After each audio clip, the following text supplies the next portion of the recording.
force de Berlusconi aurait été beaucoup plus visible que les jetons de présence, les bonus, les parachutes dorés qu'on continue à pleuvoir pendant toute la campagne électorale. Aujourd'hui, on vient d'apprendre en pleine campagne, théoriquement le monde devrait s'arrêter, que vous savez l'entreprise Caterpillar, les fameux,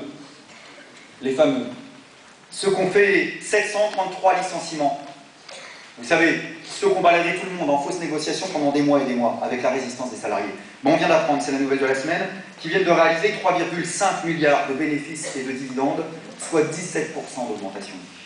On pourrait imaginer qu'on va parler de ça en fin de campagne. Allez, soyons dingues. Non, la vraie question, ce week-end, c'est de savoir si la reine d'Angleterre doit être ou pas invitée le 6 juin, samedi prochain, pour la commémoration du débarquement en Normandie.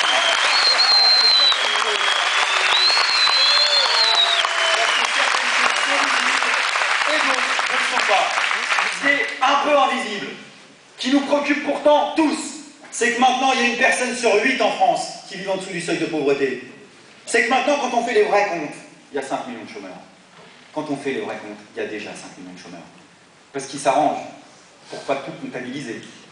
Sauf que quand on comptabilise les 8 catégories de chômeurs, et quand on comptabilise ceux qui ne figurent jamais dans les statistiques, les plus de 55 ans, les RMistes, nos collègues et nos camarades des dom-tom, on arrive à 5 millions de chômeurs. Et d'après leurs propres pronostics, il y aura 500 000, voire 1 million de chômeurs supplémentaires l'année prochaine. On devrait discuter que de ça, de ce qui nous préoccupe vraiment. Non. Comme d'habitude, on nous ressort les bonnes vieilles recettes électorales qui permettent à l'électorat de droite de se mobiliser. L'insécurité, en veux-tu, en voilà. L'insécurité du matin jusqu'au soir. Les faits divers du matin jusqu'au soir. Est-ce que oui ou non, on s'attaque aux bandes de jeunes, aux jeunes en bande, la délinquance dans les écoles? Est-ce que oui ou non, on ouvre les cartables à l'entrée des écoles, à la sortie des écoles? Est-ce que oui ou non, on met un portique à la sortie des écoles? Il voudrait faire en sorte que cette campagne européenne se termine en référendum pour ou contre un portique à la sortie des écoles. Mais ils nous prennent pour des poires, franchement. Alors nous qui mettre un portique, on en mettrait bien un, mais vous savez, à l'entrée du MEDEF.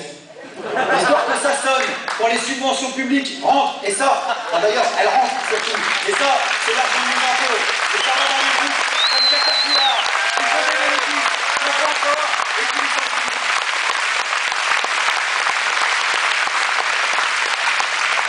Alors quand, à force de lutte, de résistance et de débat public, malgré tout, puisqu'on ne pousse les portes, je le dis, on les oblige un petit peu à parler du schmilblick, bah, la campagne n'est plus invisible, elle devient virtuelle. C'est-à-dire que les partis institutionnels